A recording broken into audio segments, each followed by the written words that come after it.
È stata una giornata da tregenda, è stata una giornata da ricordare e che negli annali farà sicuramente sei più veloce, sei il più veloce, dai, sei il più veloce. L'Italia gioca per l'oro con Matteo Trentin a distanza di 11 anni dopo l'ultimo Controlla trionfo di dietro, Alessandro lì, Ballano, dopo la Kung. crisi di Ok. Van der Poel, adesso Posizione se la gioca perfetta, con perfetto, Pedersen perfetto, e dai. Kung, lo svizzero esausto. Dai, Matteo, l'Italia Dai ha che corso in è fatta. maniera meravigliosa, ci ha regalato emozioni indimenticabili. 100 metri. Vai Matteo, Oddio. può scrivere una pagina indimenticabile nella sua storia ed eccolo che 200 parte. metri, perfetto, Vai, Matteo. perfetto, Ha perfetto, preso va bene, qualche metro va bene. su Pedersen. Dai, Matteo, dai, Matteo. Trentin ha lanciato Dai, la bolla, Matteo, lunga, dai. viene salvato da Pedersen. No. Trentin ha finito la benzina. Mats Pedersen vince il mondiale dello Yorkshire, la Danimarca sul tetto del mondo. Grande delusione per gli azzurri, c'è orgoglio perché non abbiamo corso, ma c'è anche tanta delusione per l'argento che comunque ci portiamo a casa. Pedersen, perché? Alan. Ma dai! Ma che non cambia! Vieni qua a casa mia per fare l'intervista, ti dico un secondo che devo andare in bagno e ti metti a guardare sta roba qua. Spero sempre che cambi l'esito. L'ho guardato anche 5 volte ma non è mai cambiato, Niente da è sempre fare. uguale. Vabbè, Se dai. vuoi la medaglia è ancora d'argento lì. Non è ancora cambiato. Scusami, Niente. ma adesso- No, ma anche te, dai. Dai, vado a L'ho cambiarmi. passata io. Dai, vado a cambiarmi. Sei qua che poi ti deprimi, mi tocca tirarti sul morale, mi tocca staccarti. Dai, queste andiamo a cose fare qua, l'intervista che è meglio, dai. Facciamo, va là. Dai, Andiamo, dai, va, dai, tirati dai. su, dai.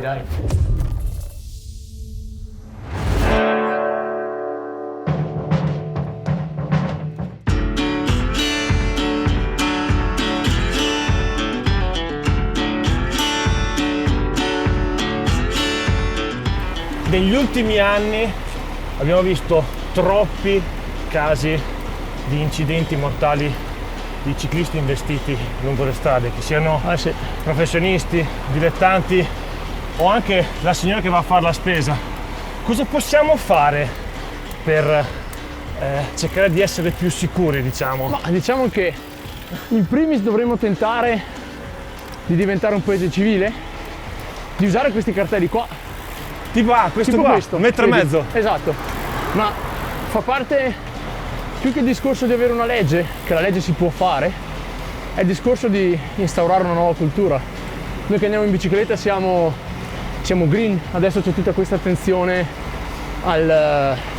all'ambiente. Noi in bicicletta occupiamo pochissimo spazio, come vedi anche adesso noi stiamo andando affiancati e ovviamente questo si può fare nelle strade non trafficate, non troppo trafficate, Sì, ovvio. ma comunque il fatto di andare affiancati come stiamo andando noi, vi farei notare il mio manubrio è largo 40 cm, il manubrio di Alan è 42, un po' di spazio tra me e lui e stiamo parlando di 1,10 m, 1,20 m di uso della strada.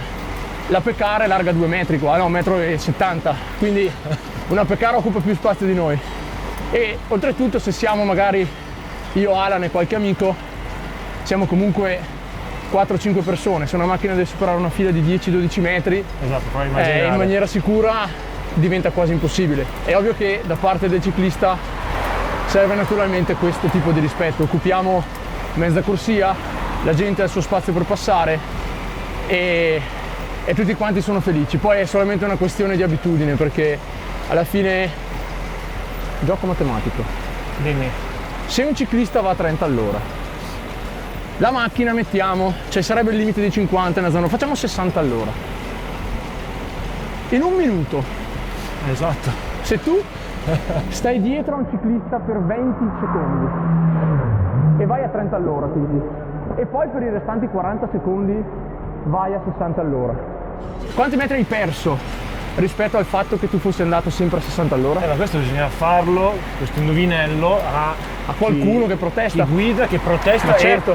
e si arrabbia a volte esagerando, perché io Ma sai quanti ne ho visti che mi passano e poi si fermano al primo semaforo rosso che è a 100 metri avanti? sì, ma se ne sono Però- visti di tutti i colori. Diciamo che facendo questo tipo di domande la gente si rende conto che in realtà quei 20 secondi portano a un guadagno di 100 metri. Sì, Quindi sì. non stiamo parlando di medie incredibili o non abbiamo fatto la 24 ore di Le Mans.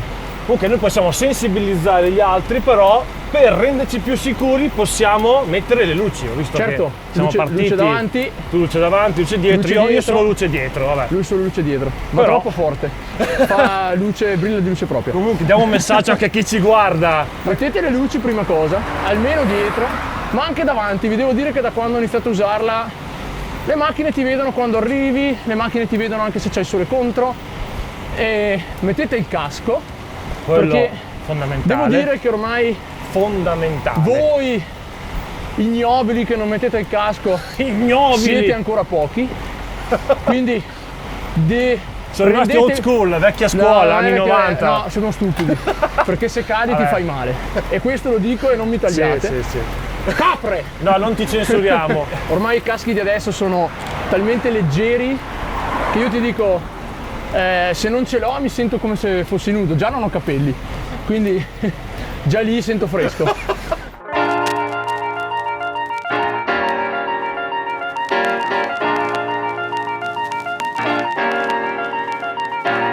Ragazzi, Marangoni è famosissimo, guarda. No, Vai, tranquillo, No, tranquillo. stava facendo vedere che Marangoni è famoso. Peter Sagan che saluta Marangoni.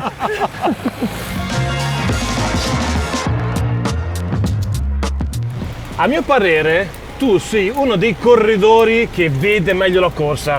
Sai sempre qual è il momento giusto per attaccare, per muoversi, ma secondo te nel ciclismo non si punta troppo a migliorare quello che è la performance, trascurando quello che è il migliorare sotto il profilo tattico?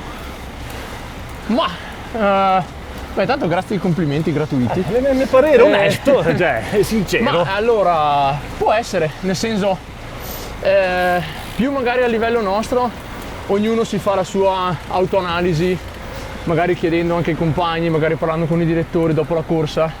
Magari non si fa troppo un'analisi di squadra, quello è vero.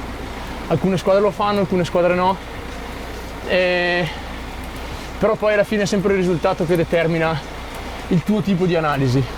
Ma se tu avessi una squadra di ragazzini, tipo tu mi insegneresti, faresti una parte anche dell'allenamento dedicata a quello che è il tatticismo? Ma magari più che una parte dell'allenamento sarebbe bello magari sedersi con tutti i ragazzini a guardare una gara Questo intendo.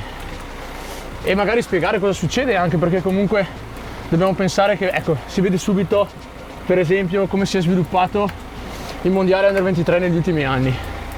All'inizio era sempre la gara ignorantissima, scatti contro scatti, non andava mai la fuga e non succedeva nulla se non quelli che avevano più gambe restavano davanti.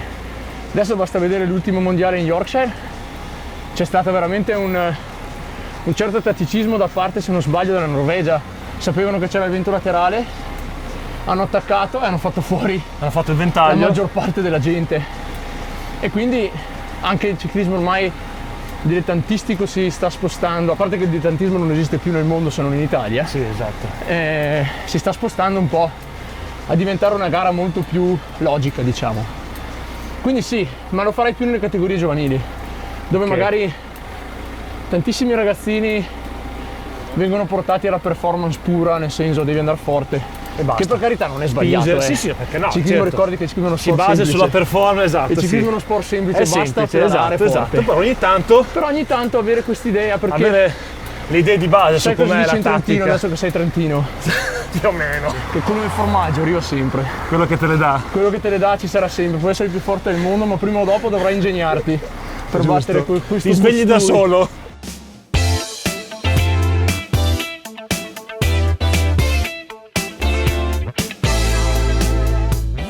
Ma raga, facciamo 2 testate come una volta. Sì, dai. Vai, adesso c'è un trucco che tu Che non c'è hai da mai far visto, guarda, testate. ti metto 53 Ma e dai! ti abbandono! Mi pianto come un sasso! Già Per è tutti gli dura! amatori, quando contro il vostro acerrimo nemico siete in salita, se fate Mi ha così, messo dentro però la quando padella fate così a riprendere perché non tradimento. siete morti dopo, eh. Mi ha messo il Maranga al C. 55, ve lo Io dico, non lo so. perché è se la così. tira un po'. Nel corso della tua carriera sei partito alle gare come possono essere classiche o anche gare con la nazionale, europei, mondiali, con i gradi di capitano, quindi l'atleta di punta e di riferimento della squadra. Questo comporta una grande pressione. Tu come riesci a gestire questa pressione? Diciamo che se... Già vuol dire che non la senti. No, non è che non la senti, però è un po' il discorso che abbiamo fatto prima del mondiale, no? Se ti sei preparato bene, se sai che il percorso fa per te, se insomma sei lì al tuo massimo, hai fatto il massimo, non c'è nessun motivo per cui dovresti sentirti più o meno in pressione, perché magari quando, almeno per come la vedo io, per quando sei stressato e agitato è perché sai che c'è qualcosa che potevi fare meglio. E quindi se sai che puoi fare bene, Se sai che hai fatto i compiti a casa, ti sei se sai allenato, che stai bene. hai studiato, hai fatto i compiti a casa e stai bene, non c'è nessun motivo per cui devi stressarti più del dovuto. È ovvio che una grande gara porta quella carica di adrenalina, magari sai, la sera prima fai fatica a prendere sonno, ma se lasci che i pensieri ti prendono sopravvento, non parti tanto col piede giusto. Quest'anno ci saranno i campionati europei, campionato europeo su strada a Trento. Esatto. Tu ci hai fatto un pensierino. Vabbè, Senti già un po' di pressioncina. No, No, scherzo. no, pressioncina no, però sicuramente un pensierino. Primo perché ho visto il percorso, è un bel percorso, è duro, è giusto, è bello tecnico, ci sarà un bel bilanciamento tra velocisti e persone magari come me che sono veloci ma se la cavano in salita, e magari qualche scalatore, un corridore alla Philippe che potrebbe, o alla Gilbert, che potrebbe farci un pensiero perché è la settimana prima del mondiale e quindi magari l'ultima corsa per magari correrla con la propria nazionale e magari portare a casa già una maglia. Perché no? Perché no?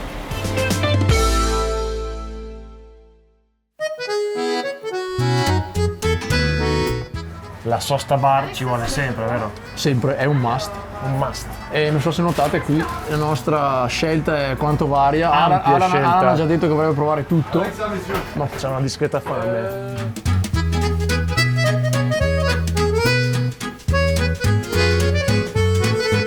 Qualche mese fa, alla partenza del Giro di Lombardia, ti ho fatto la domanda che poi ho fatto a tanti altri. Quali sono le tue attività invernali alternative? Tu mi hai risposto gara di birre, gara di Fatta. salsicce Fatta. e gara di panini con la porchetta. Quella non l'ho fatta. Ah, non l'hai fatta quella? Non c'era il paninaro. No, perché poi ti ho visto a dicembre fare qualche gara di ciclocross. Ne ho fatte un paio, Com'era smaltire Devo tutte quelle smaltire gare le altre alternative? le gare prima. Ma dai, diciamo che mi sono dato alla buona tavola per soprattutto il periodo dopo il fine di stagione, quindi dopo il Tour di Guangxi, per una bella 2 settimane mi sono dato alla buona forchetta. Ma nel ciclismo moderno non noti che in tanti vivono con ansia lo stacco invernale, hanno molta paura di ingrassare, hanno paranoie? Oddio, non ho proprio tanta ansia. No, tu non sei uno di quelli, anche perché insomma ti togli le tue soddisfazioni Ma a no, tavola. diciamo, specialmente negli ultimi anni il ciclismo è diventato talmente ad un livello alto che il corpo deve recuperare, anche la testa, c'è poco da fare. È ovvio che provi a non mettere su 1 milione di chili, ma anche guardate come si sta gustando la brioche del resto, farei notare.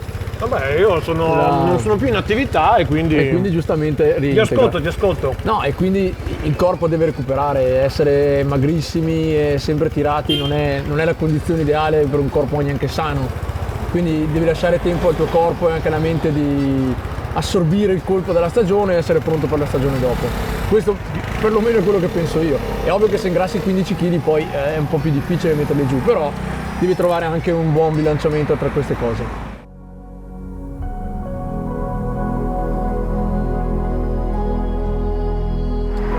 Siamo verso la fine della puntata. Io ho sta domanda che voglio farti, però ho aspettato perché non me la sentivo. Dimmi. Non essere timido. Non sono timido, tranquillo. Se tu potessi tornare indietro a quel 29 settembre ad Harrogate, che cosa cambieresti? Beh, magari essere il primo potrebbe essere un'idea. No, ma sarebbe un'ottima idea. Sarebbe una buona idea. Però c'è qualche azione Ci ho pensato, di gara che faresti in maniera ma, diversa, visto che qualcuno ha detto la sua e vabbè. Ma sai, ma è anche bello sentire le opinioni della gente, poi puoi condividerle, puoi non condividerle. Secondo me io e anche tutta la squadra abbiamo corso al limite della perfezione. È ovvio che se qualcun altro ha vinto c'è stato qualcun altro di più bravo, però ho riguardato la volata più di qualche volta e è stato quello. Bisogna anche mettersi l'anima in pace, qualcun altro è stato più bravo quel giorno lì e dovremmo ritornare ad un altro mondiale Una cosa va detta, ad andare ancora a giocarsi la maglia. una cosa va detta, dopo 6 ore di pioggia e freddo i valori in campo cambiano molto. Ma sì, ed è sai, difficile. diciamo che quei due erano due specialisti del tempo. Il tempo un po' così. Sì. Però è difficile anche capire come stai, magari ti puoi sentire bene e non avere le forze nel momento di sparare l'ultima cartuccia. Ma sì, quello. Poi sai, comunque quel giorno tu fai conto che la media temperatura è stata intorno ai 9 gradi e mezzo. Vero. Quindi il momento più caldo è stata la partenza con 11 e non ha mai smesso di piovere per un solo secondo, da quando siamo partiti Pioggia a quando incessante. siamo arrivati. 6 ore e 40 di corsa buone, compreso un bel 10 km di trasferimento che nessuno ha detto che c'erano, se non 12. Quindi extra. Quindi i 280 km li abbiamo fatti tutti. E è andata così. Quindi direi che ormai siamo nell'anno nuovo, dobbiamo guardare avanti, dobbiamo pensare che io, ma comunque tutta la nazionale italiana era lì, quindi io spero che una cosa positiva c'è stata, anzi. Comunque la moltitudine di messaggi e di affetto che ho ricevuto dalla gente, che soprattutto diceva siamo orgogliosi di essere italiani perché abbiamo visto una nazionale che ha corso con il cuore, che ha corso bene. Quindi io spero che tutte queste persone si riappassionino al ciclismo e ci seguono per tutta questa stagione. Io per chiudere la puntata proporrei di rifare la volata di Harrogate. Io faccio Pedersen e tu fai Trentino, ovviamente. Guarda che ho il dente avvelenato. E vabbè, rifacciamo la volata di Harrogate. Sì, però Alan, te quel giorno lì eri in poltrona, birretta, patatine. Però soffrivo con voi anche se ero in poltrona. Però guarda Non un è po', sufficiente? oggi sì, c'è il sole, fa caldo. Ascolta, facciamo una bella cosa, guarda. Allora ti bagni un pochino qua, Vuoi farmi sentire? un pochino qua, un pochino qua, un pochino lì che va sempre bene e un po' qua in faccia. Così un pochino di Dici handicap che di quella giornata lì lo puoi Un sentire. pochino, giusto quell'1%, Ma quello 0,1%. 0,1 perché probabilmente dovrai stare dietro con l'idropompa dei pompieri per farti provare le stesse sensazioni nostre. Già un po' di brividino lo sento, un pochino. Dai, andiamo a fare la volata, Andiamo, dai. via, Mi sento un Pedersen Andiamo. duro, mi sento. Allora, facciamo il casco qua che sennò lo perdiamo per strada. Via.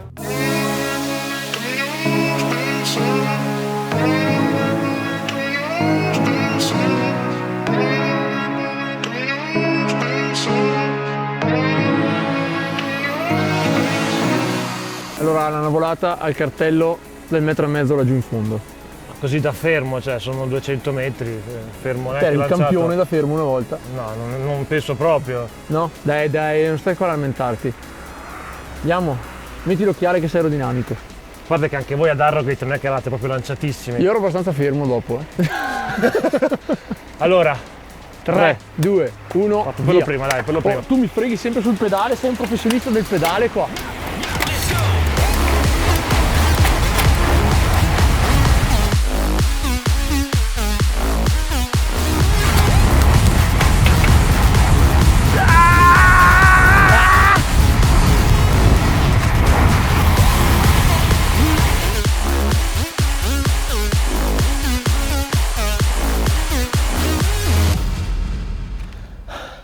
Secondo me l'abbiamo fatta anche. Ripigli. Secondo me l'abbiamo fatta anche più veloce di quella di Harrogate. Sì, può essere. Poi mi hai messo anche l'acqua dietro il collo prima per, Mi hai detto, per provare, per no, sentire il dai. freddo di quel giorno e l'acqua Oddio, sulle gambe. Guarda, aspetta, siamo già Cioè, è come sparare sulla Croce Rossa. siamo già cioè. 6 o 7 gradi più al caldo di Harrogate. Ed è Niente. pure asciutto, c'è il sole. Comunque la volata di Harrogate l'abbiamo rifatta e questa l'ha vinta come giusto che sia Matteo Trentin. Siamo arrivati alla conclusione, caro Matteo. Yeah. Sei stato contento di farti intervistare da GC in Italia? Ma insomma, mica tanto. Mica tanto, vabbè, hai vinto anche la volata, cosa vuoi di più? No, è stato molto bello parlare con voi anche di alcuni argomenti molto importanti per Esatto. il nostro bel paese in primis, ma per tutto il mondo del ciclismo. Grazie a voi. Se il video vi è piaciuto ricordate di mettere like, commentare, E se non l'avete ancora fatto, iscrivetevi al canale. Dillo anche tu, Matteo. Iscrivetevi al canale. Iscrivetevi. Non come me che non sono iscritto. Lui non è ancora iscritto! Non sei ancora Iscrivetevi iscritto! al canale. E farei anche un appello a chiunque abbia qualche, come si fa spesso in Italia, no? Mio cugino è il sindaco di qualche... Ah, ok, sì. Andate dai vostri amministratori locali, da chi conoscete nelle vostre amministrazioni e dite pure che quel piccolo cartello del 1,5 metri può salvare delle vite, può aiutare comunque le persone a essere più sicure in strada, ma non noi che siamo qui con delle bici da corsa che, senza offesa per nessuno, sappiamo andare un pochino meglio magari dell'utente normale. Abbiamo un po' più di dimestichezza. Abbiamo non tutti dei bambini, ma se non li abbiamo noi li hanno i nostri amici o li hanno i nostri fratelli e sorelle. Chi va a prendere il pane la mattina, gli anziani, le persone normali che vanno al lavoro, sono loro che poi hanno bisogno di questa tutela. E con questa tutela chissà che magari anche l'Italia diventi un po' come la Danimarca, un po' come la Svezia, si spera. Una nazione che va in bici al lavoro, specialmente nelle città. Se togliamo qualche piccolo esempio tipo Ferrara, che è una città di bici, tutto il resto non lo è. Per fare 500 metri prendiamo la macchina, magari cominciamo un pochino a cambiare la nostra mentalità. Quindi ora andate, corrompete. Mi raccomando, dopo esservi iscritti. Dopo esservi iscritti al TCN. Arrivederci alla prossima puntata. Ciao! Ciao a tutti!